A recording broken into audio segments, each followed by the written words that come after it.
welcome to Detroit in Black and White. This is our Wednesday edition. It's an all-man show today. Jim Nardone, good evening. Good, happy Wednesday evening. It's starting to cool off finally. Well, about time. Allan Lengel, co-founder of Deadline Detroit. Good evening. Good evening. Good evening. And I'm Adolph Mongo. I watched the news. You would think it was breaking news. Duggan endorsed Mary Sheffield. I thought he was going to say I'm stepping down and handing it over to the way they was talking to Mary Sheffield. Anyway, she unhooked her caboose up to the engine. And Allan, you've been following politics a long time. Do we have coattails? Does it make a difference? I think it a good thing for the candidate. In this case, I think it could make a little difference. I don't know. Kinloch came out and said, it's not up to the mayor to pick his successor. The voters will do that. I mean, there's something to be said about that. But I think Duggan was a very popular mayor. Whether it depends on what area and who you talk to. Right, but if we're going by the votes, which I know. Okay, listen. No, I don't disagree with you on that. Go ahead. So I'd say it could have some difference. I mean, look, for him, it was a very calculated move there. He needs Detroit in a big way to win the governorship. He calculated she's got the money. She's got the backing. There's no guarantee, as you pointed before with Freeman Hendricks and Kwame. There was, it was a little different where Freeman was up by 12 to 15 points. Right. And they didn't have 9 people in the primary. So it's a little different. And Freeman took his foot off the gas pedal. And was appointing people to positions that he wasn't even elected, and he made some mistakes, along the way. Jim, is this a mistake on Mary's part to hook up with Duggan and say whatever he did, I was a partner in those successful endeavors? I'm going to answer it. First, I'm going to say hello, Edward, Karen. Good evening, Edward, Stephanie Jackson, Deborah Harris. Hello, Deborah. Mr. 1213, good evening to you. And on purpose starts it with oligarchs begot oligarchs. Well, let's start with this. Mary Sheffield is in the business of collecting, as I said on one of the other shows, celebrities, whether it's Dan Gilbert in Detroit, Gary Targo, Marvin Winans, Wendell Anthony, Charles Ellis, Samuel L. Jackson, the Chaldean Chamber of Commerce. The list goes on and on. Of course, it's not a mistake.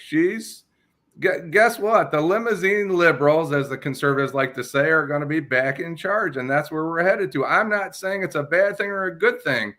But if anybody thinks, doesn't sound like you're saying it's a good thing. Oh, I'm not. I'm just telling you that the money will be making the decisions. Maybe that's a good thing. That's who made the decisions early on in Mike Duggan's administration.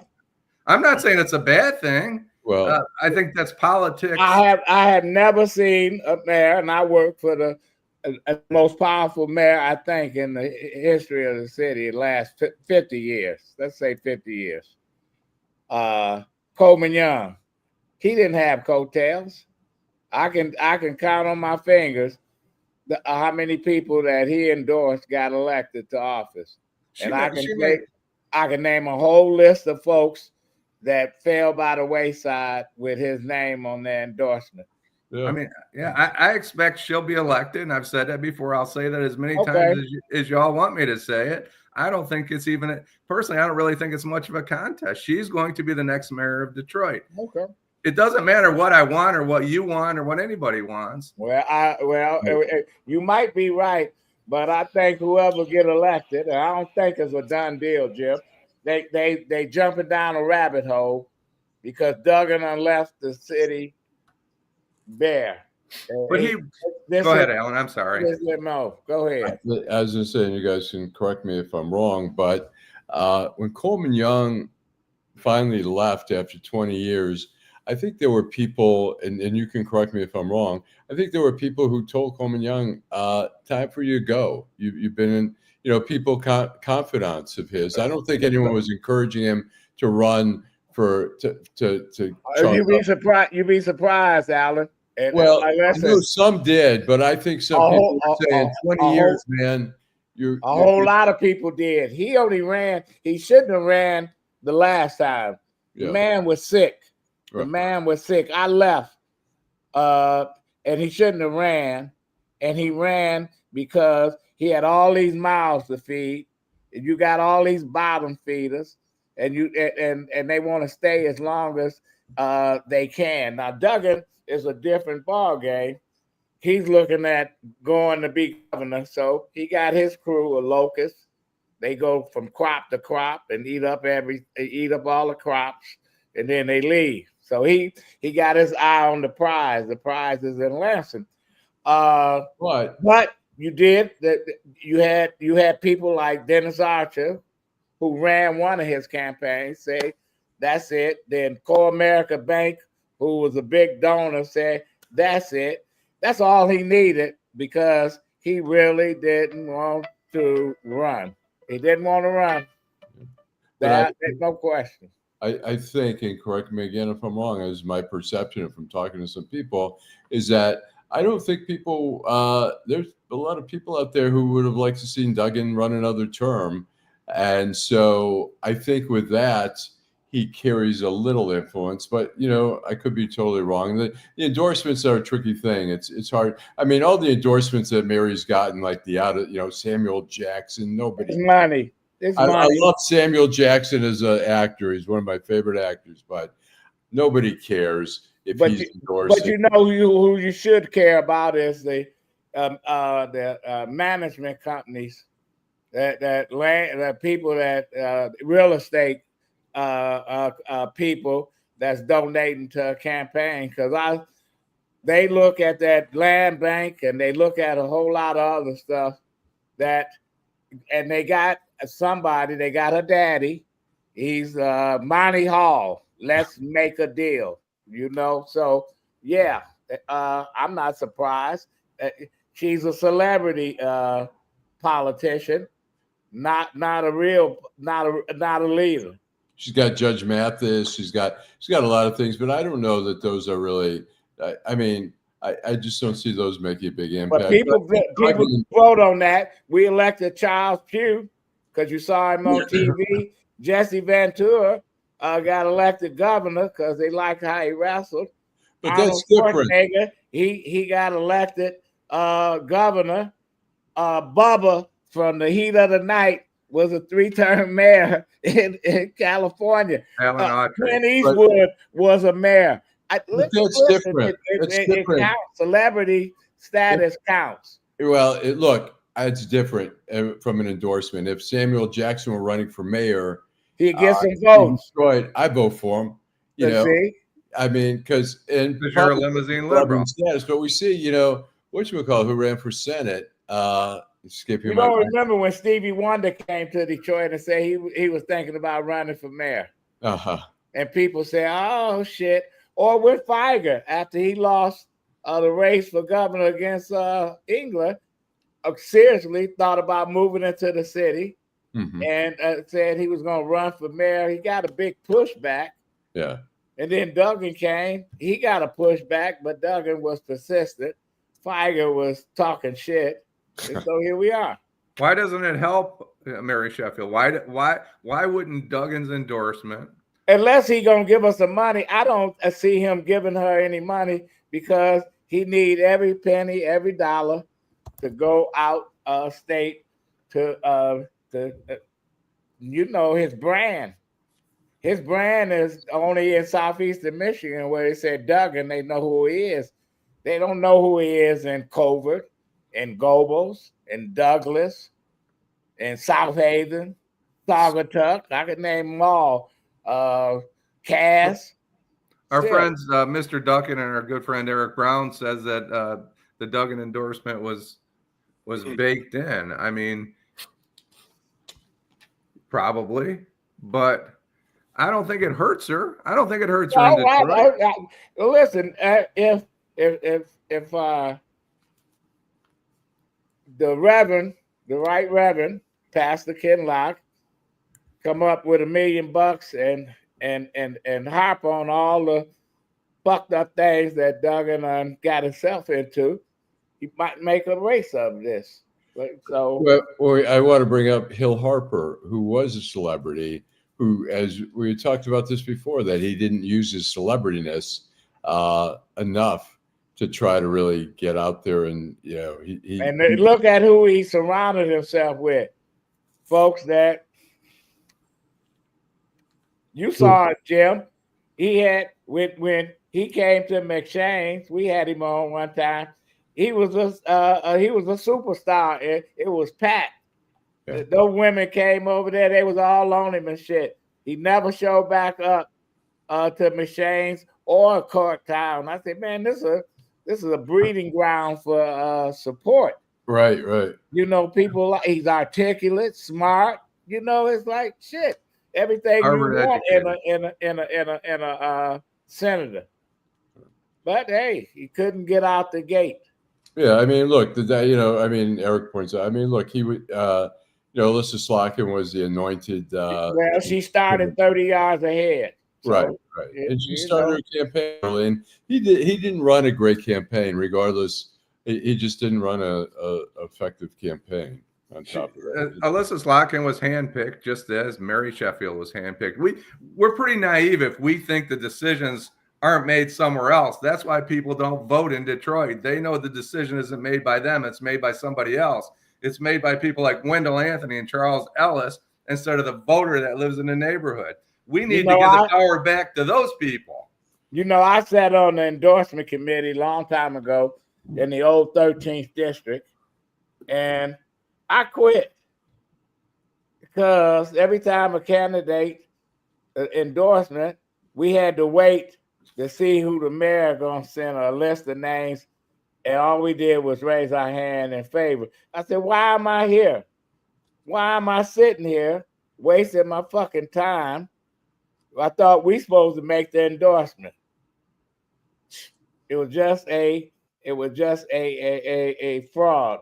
Anyway, we're gonna take a break. We're gonna come back with one of the candidates out of the 5th district running for city council, and you and Willie Burton. So let's take a break, and we'll be back.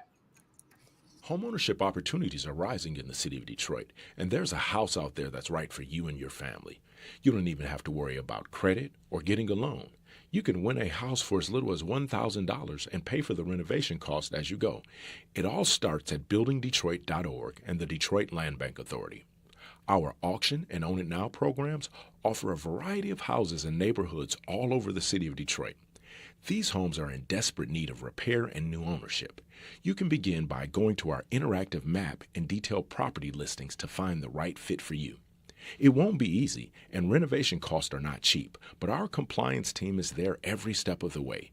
We will help you track your progress and connect you with local discounts to save you more money. We have already sold more than 15,000 homes in the city of Detroit, and our inventory is shrinking fast, so you don't want to miss out on this wonderful opportunity. Start your home buying journey today by visiting buildingdetroit.org. Homeowners. Okay, we're back, and joining us, Willie Burton. Yes, I'm here. How you doing? And thank you for having me. Well, Willie, you presently is a police commissioner at 5th District. Yeah, so yes, I'm in the general election for District 5 for City Council. Okay. And I want to start off by saying thank you for the opportunity to be on your show, and also thank Detroiters for coming out there voting. Okay, Allan, I'll give you the first question. All right, Willie, you've been a police commissioner. What's the priorities here in the city in terms of crime. And what do you think of what's happening in DC? Well, right now, I've been a police commissioner for the past 12 years, and so I've seen a lot of different policies that came before us over the years.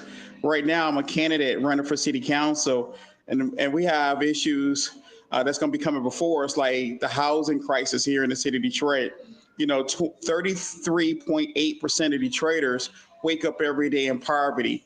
And so poverty is a real challenge right here, along with the 20% of our seniors age 65 years of age and older are living in extreme poverty. We saw what happened where 4 seniors were shot at a senior building down on Jefferson at Sheridan 1 and 2. But we also heard about in the news where a 17-year-old kid was shot at the King homes. So we're talking about gun violence, we're talking about crime, we're talking about solutions. Wait till we get on city council. We're gonna help turn some things around. That's gonna work for this community. When you say you're going to turn things around, I think people want to hear ideas. We hear a lot of talk that crime is bad and we're going to do something. What are some of those ideas that you have? Well, with us, it's not about talk. It's more about action. I have a proven track record of getting things done right here in the city of Detroit. Once upon a time, it wasn't long ago, where the Detroit Police Department was using facial recognition without the public being aware of it. We were able to speak up. We were able to get them to stop using facial recognition, live stream. Now everything has to come before a policy. I brought in the ACLU, Detroit Justice Center, and I also brought in Wayne State University. And right now we have a policy that our Detroit Police Departments have to abide to.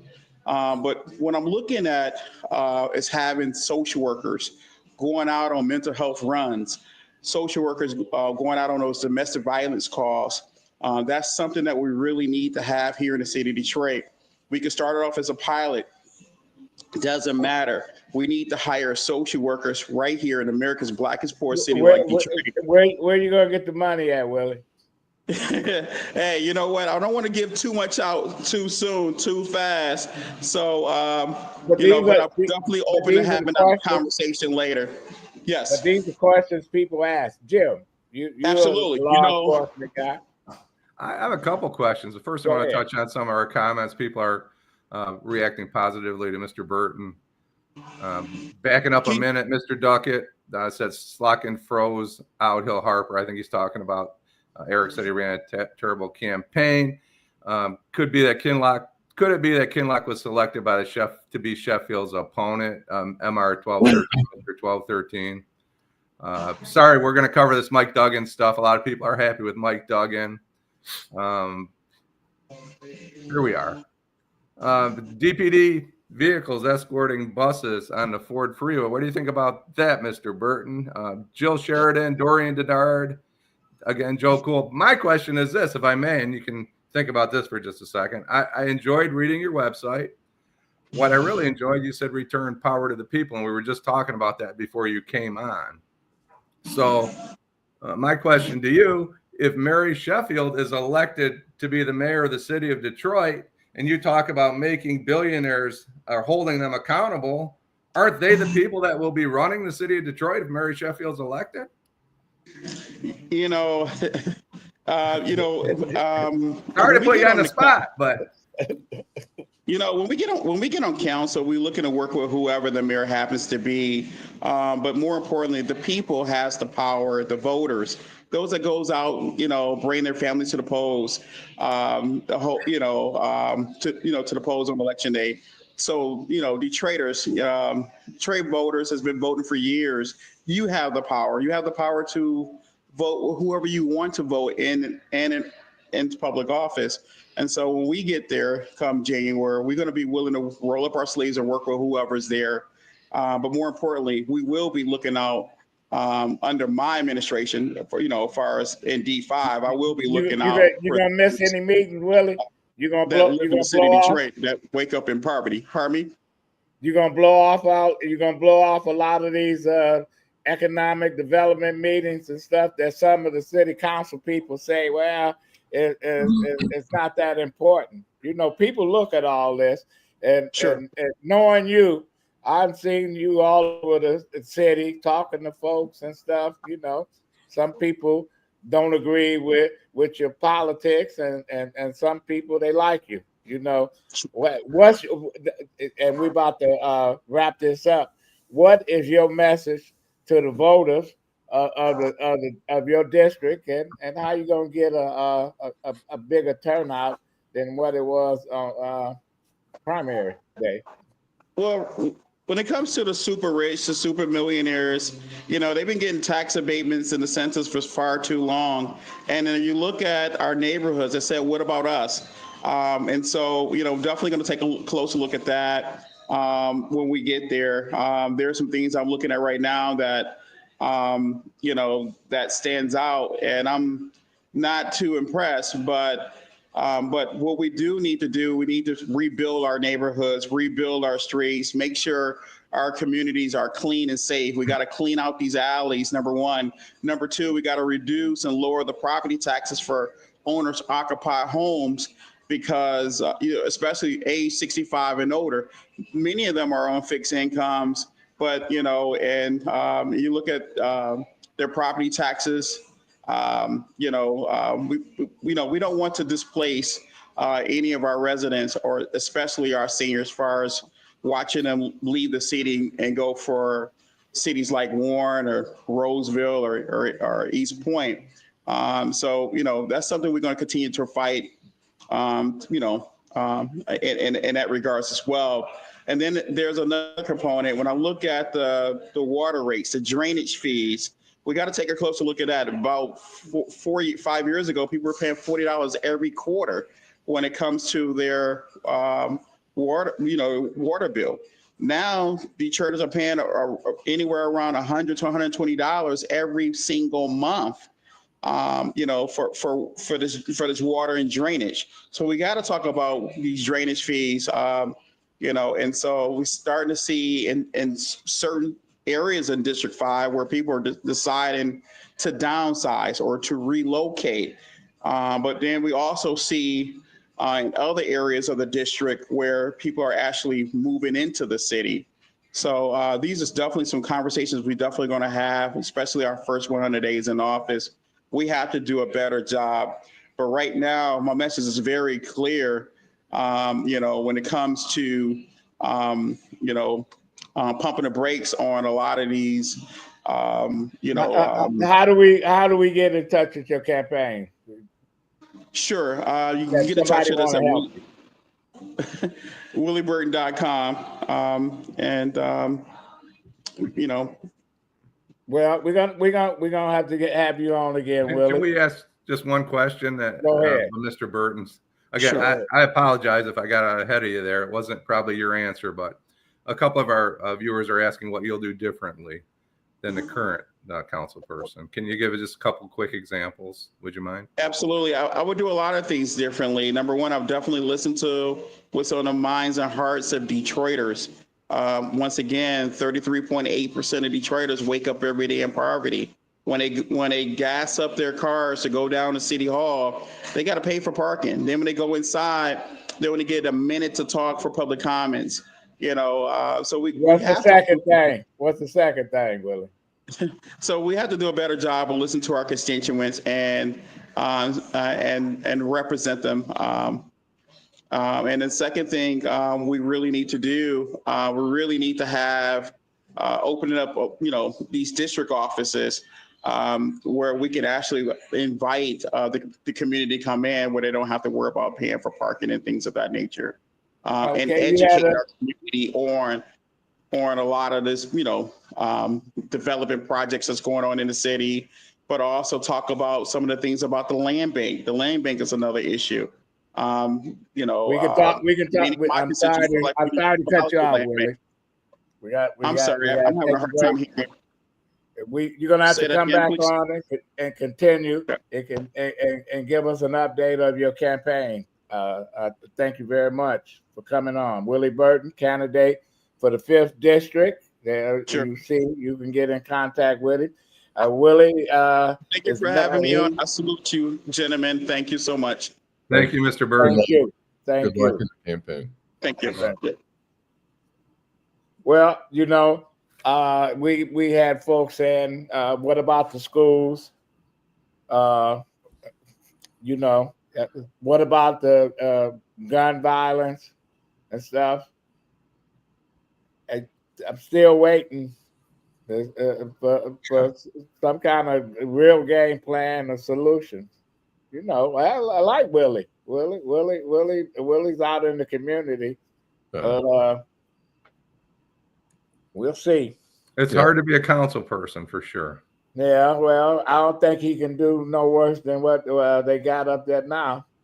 It's like a rubber stamp. I like to have a council that push back on the mayor. You know, everything is not a rubber stamp because we got a strong mayor and a weak ass council. Shit. Thank you, Queen Bee. Thank you, Dorian. Miss Sheila, I hope that your question was answered. And Karen Winston says good luck to Mr. Burton. We don't talk about it, be about it, and get it done, Miss Sheila. We hope everybody thinks the way you think. Thank you. What did Queen Bee say? The city ethics department just brought him before the board about his attendance. He's not ready. I guess his attendance on the commission. Please. Yeah, well, he's running. He's running for office. You know, it's like some of these Congress people be missing votes. I appreciate his position. I may have been unfair in my question, and I really didn't want to do that. But when I see what I see today, it looks like the people that he's talking about fighting are the people that are on board here. So, well, you know, sometimes you got to you got to answer the tough questions. Yep. You know, that's what we got people here asking the tough questions. They want to know what you're going to do different. And I understand. He's in the 5th District. That's Mary Sheffield. She's an overwhelming favorite to get elected, according to the pundits and most of the media. And I guess he don't want to be on the bad side. You're thinking. He has to think about it. What would you do different?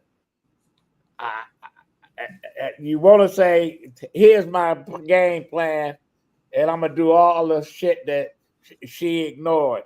But you're not going to say that if you're trying to win over her support. There's a way to say, you know, I mean, you're sitting with Mary, with Mayor Duggan. She's been very skillful in saying, yeah, he's done a great job, but I want to do this, and there still needs to be more done. I think the mayor will agree with me that there, you know, I think he can finesse it in a way that he can say, here's what, I mean, Kamala was put in that situation where she was afraid to, you know, criticize Joe Biden, but there's she was on ice, man. It's like you went into your parents' freezer in the basement, got a steak out of the freezer that's been there 10 years. You're gonna throw it on the barbecue pit, and you think it's gonna taste good. That's what they did to the vice president. They froze her out and then put her on stage, and she melted. Well, she melted. She was. Yeah, I thought it took her to the very last month, where she didn't have that long of a runway. But I think it was finally the last month where she figured out how to answer questions. She did not a great job. But for a person that was Attorney General of California, a person that was a U.S. Senator. Right. Listen, the woman had a hell of a career as a politician. Right. You know. Obama, you know, I remember seeing him when he was a state senator. He spoke at the Democratic National Convention. I mean, that guy was ready for prime time. Well, because he got his ass kicked early. Jesse Jackson and the establishment in Chicago stopped him from winning Congress. stopped him from all over the place. You know, they labeled him a tool of the former the weathermen, the people that was blowing up buildings in the 60s. Yeah. So he learned he got smacked down early. Yeah, but everything fell into place. We're gonna take a quick break. We're gonna come back and continue our conversation, Detroit in black and white. Nearly 30,000 vacant lots all over the city of Detroit are for sale right now.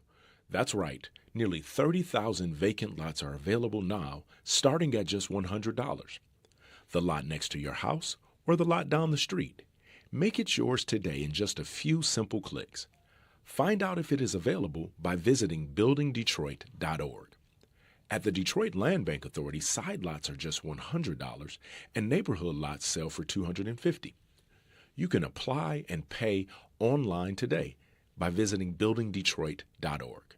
And if you don't see the lot you're looking for, call our offices. Our phone number is 313-974-6869. Again, that is 313-974-6869.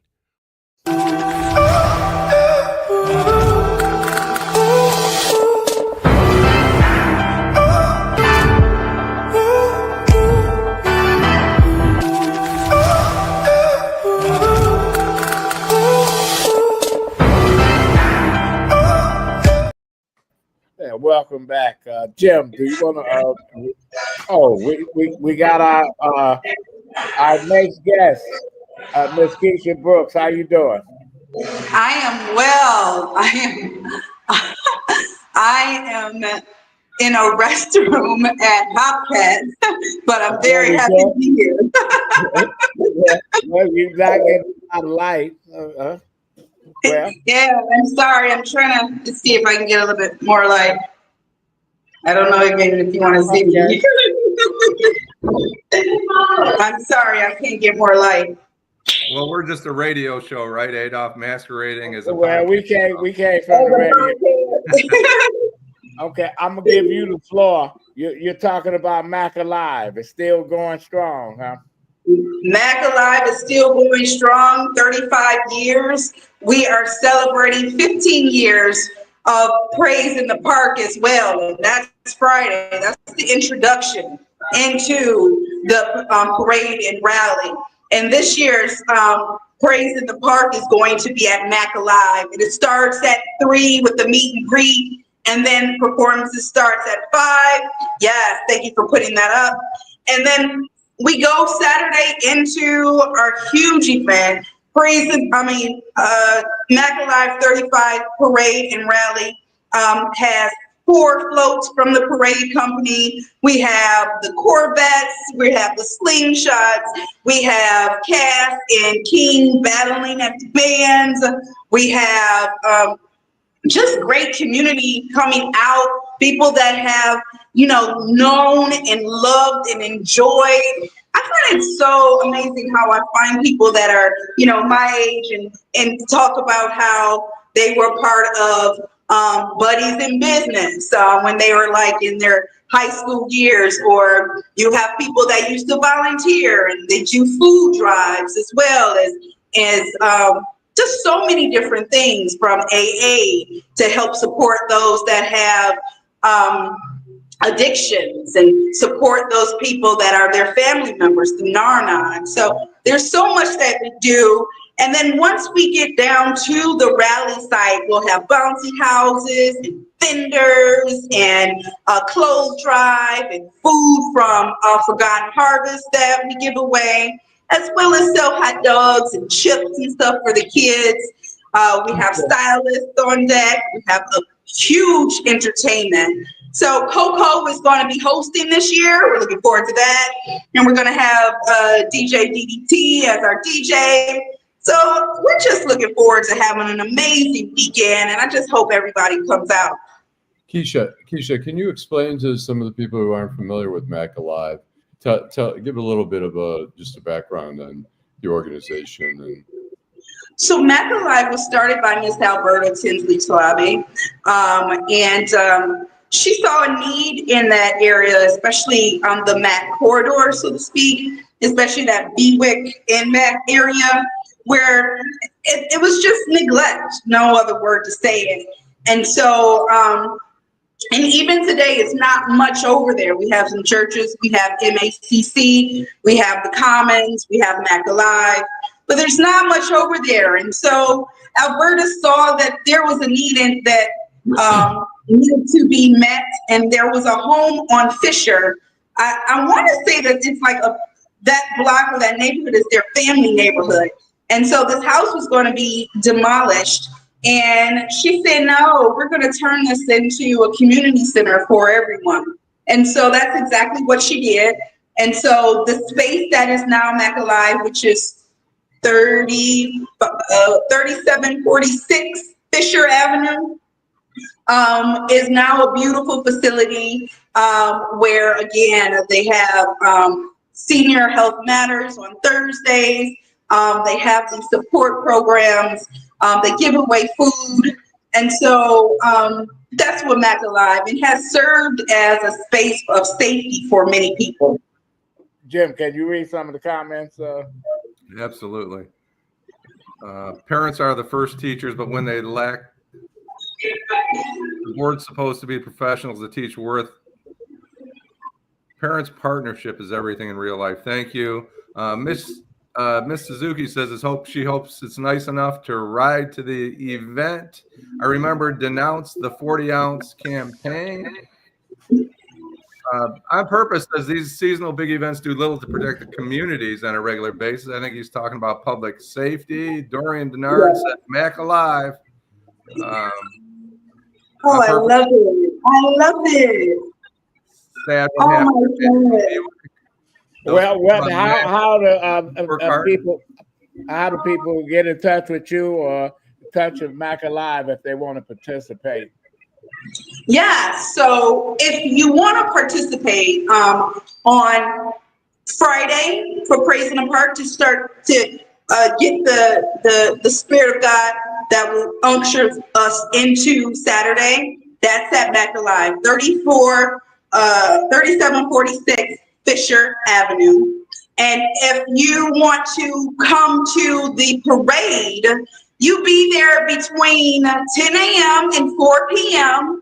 The rally the parade starts at St. Jean in Mack, which is at that Stellantis, which thank you so much. The UAW with Stellantis, which is a sponsor, Local 51 and Local 7. How do people donate?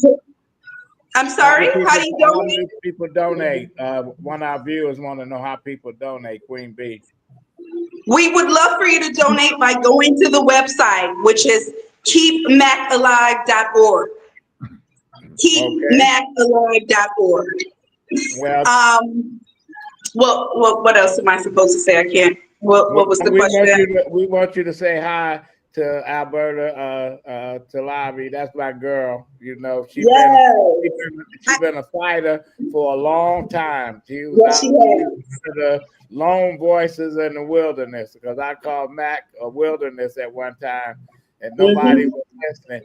She was the one that fought the billboard people, saying too many It was all these little small billboards in the community and stuff with the liquor and the cigarettes, and you know, he's a fighter. We're gonna have you come on again and talk about your other profession. Oh my gosh, I would love to do that. If I could just tell a quick story as we talk about Miss Alberta. So Miss Alberta tells the story about how she started the parade, and she was interested in attending a parade that was like in the Lafayette area, again, over 35 years ago. And she kind of was shunned and said, no, this is just for our neighborhood. This is just for our community. We can't really have you be a part of it. And so Miss Alberta turned around and said, oh, okay. And so she then began the effort to start the very first Mack Alive parade and rally to go through Mack. And although that parade that was in Lafayette no longer exists, Mack Alive does. So we're just excited. We want everybody to come out. And I thank you so much for having me on. And I thank you for coming on. and this is the first. You know, This is the first exclusive You pulled it off. Thank you, Keisha. Thank You pulled it off. Thank you so much. I appreciate your time. All right. Have a great one. You too. Bye-bye. That's the first time we interviewed somebody in the restroom. So Right. Luckily, May not be the last. they were fully clothed. That's a good part. Well, you want to read some more? I think we're kind of caught up. I missed a few going back, but I just want everybody to know whether we miss you tonight. We're missing Vanessa a little bit. She's really on top of the comments. If we miss you, we appreciate each and everybody's comments, and we'll look at them all at some point. Well, On purpose, that city council is weak body by law. I think that's probably true, but there was a comment about, I think it was On Purpose again, talked about providing public safety, and some of these, I wrote it down if I can find it. These seasonal big events, I guess I think he feels like they don't really protect the community. Well, now we're looking at the Lions and the Tigers. Tigers look like they're going to be in the playoffs and stuff, and that's a big event. Lions got a good team. Games, home games, those are big events. Yeah. Does it make a difference, Allan? You're a sports fanatic. Does it make a difference in terms of what it brings to the city? I think so. I think you look when the Tigers are doing. They've won the last 8 out of 10 games. The Pistons are doing well. I think first of all, it brings revenue in. People come to the restaurants, people park, people whatever.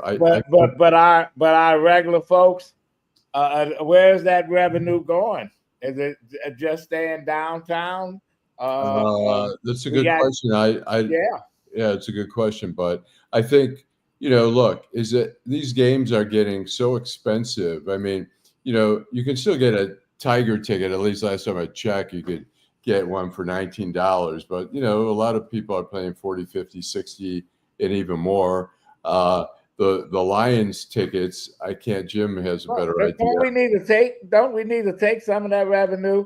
And if you see a program, and since we had the young lady on there to talk about Mack Alive, to invest in projects like Mack Alive, that's how you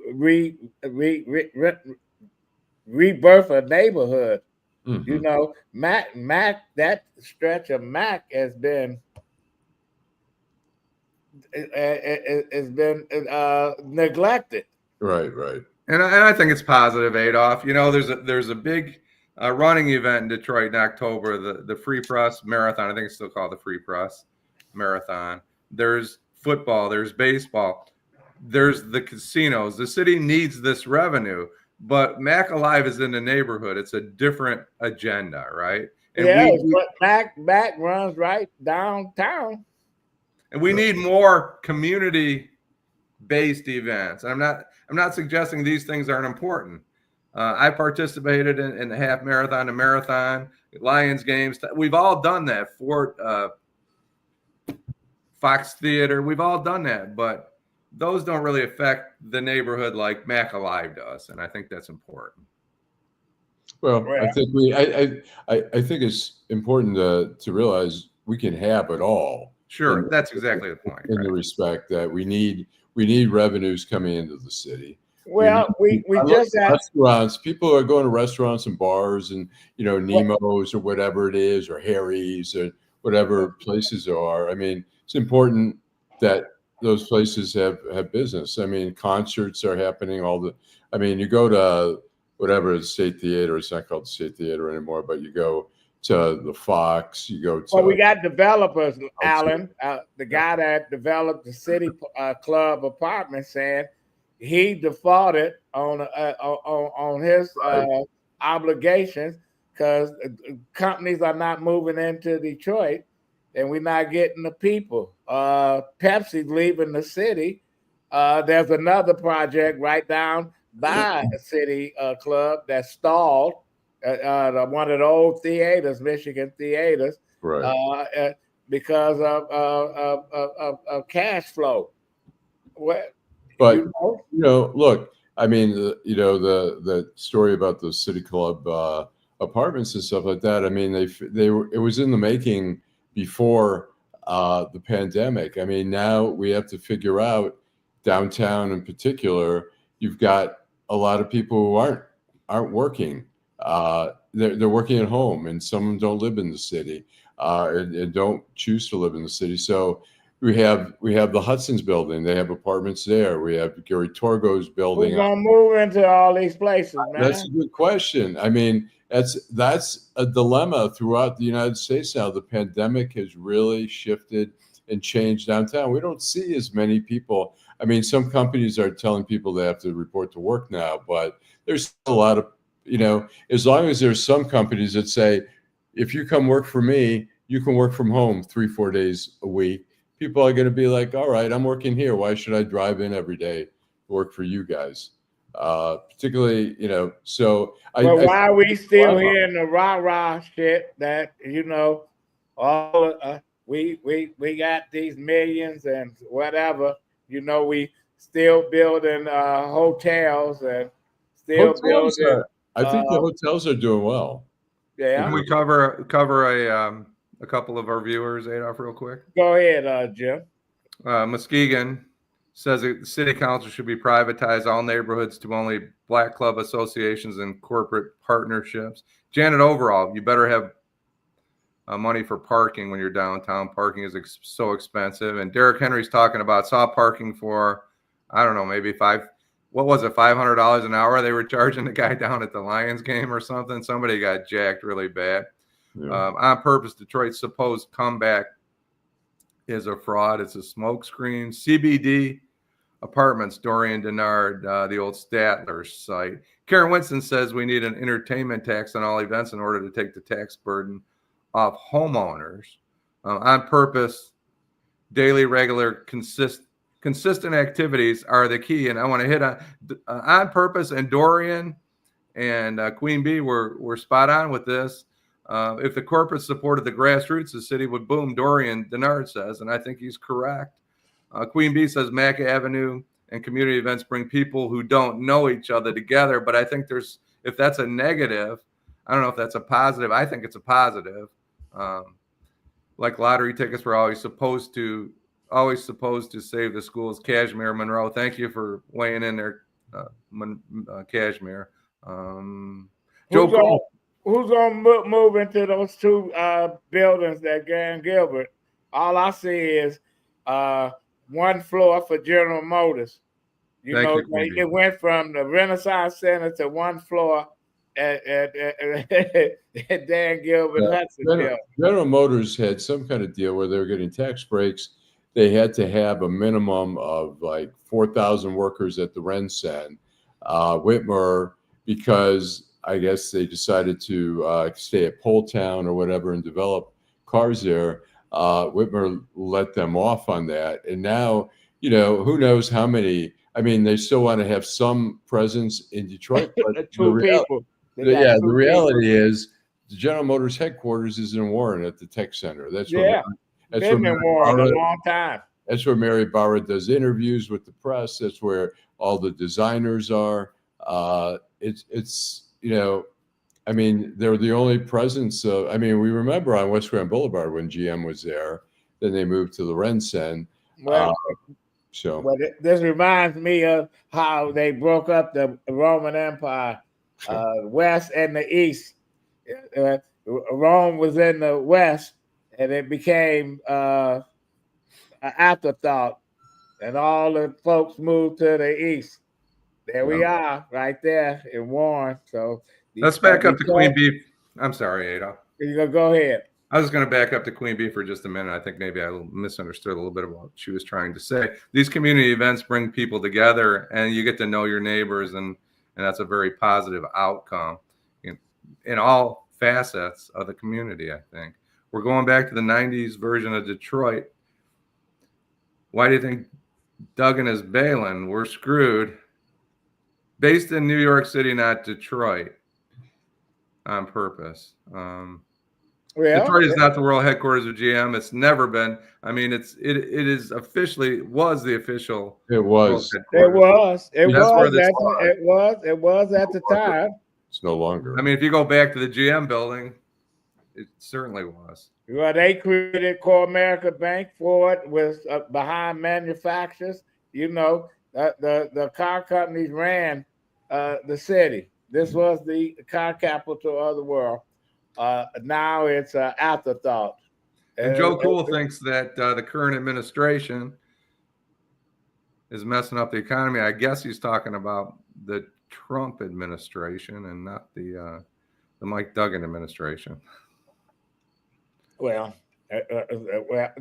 we can talk about what they did and what they didn't do. And we're gonna take a quick break, come back, and go on to the end.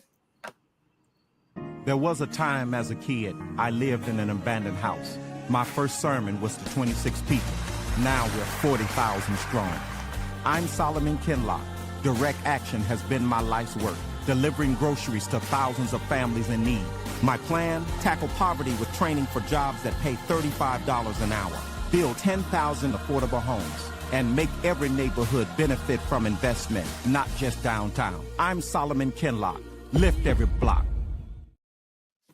The Democrats in Allan, the Democrats in Texas went back, and the Republicans did what they said they was going to do. Right. Now, I find it the hypocrite, the Speaker of the House, say he was going to fight Newsom in California for trying to do the same thing, but he endorsed this. Your take on that? I think it's just a shit show now. It's like look, the Republicans are trying to undercut things, so the Democrats are going to get involved. It's just going to be a mess. It shouldn't be that way, that they're each side trying to screw voters out of representation. Well, they'll be in court. We'll see. And the same thing with Trump wants to get rid of mail-in voting, which is another. It's like finding every way. You saw it in Texas, where they tried to limit the days of voting. They tried to limit the number of ballot boxes around the state, where some people have to drive 2-3 hours. I mean, look, there are some states. I think the state of Washington votes. That's the way they vote. Oregon, yeah, Oregon as well. And so the idea is, I mean, look. Can you find some reason that there's some fraud? We saw it in Hamtramck, where now, 2 of the council members were getting newly naturalized citizens, getting their ballots, sometimes paying for their ballots, filling in their ballots with the vote. So is that voter fraud? Yes. It's happened on a low level. In 2004, I was living in Washington. I called my mother. My parents are both Democrats, but my mother was like, I don't like Kerry. She says, I'm thinking about voting for Bush. And I'm like, no, you can't vote for Bush. And so my father, they voted absentee ballot. My father gets on the phone, and I go, hey, Dad. I said, Mom's thinking about voting for Bush. He goes, don't worry about it. I already took care of it. He filled out her ballot. That voter fraud? Yes, he filled out her ballot. So I called her next time she was messing with me. She says, I'm still thinking of voting for Bush. I said, it's too late. She goes, what do you mean? I said, Dad already voted. She goes, oh, she didn't care. I mean, but is that, Well, Trump said that when he went to vote in Florida, they asked for his license plate. His license plate? Yeah, you have to. They'll make that shit up, man. Yeah. People, you don't have to suppress the vote in a lot of places, because they suppress themselves. Right. They don't go out to vote, and these people spend a lot of money and time to get rid of AVs. They want you to bring a passport. They want you to bring a birth certificate.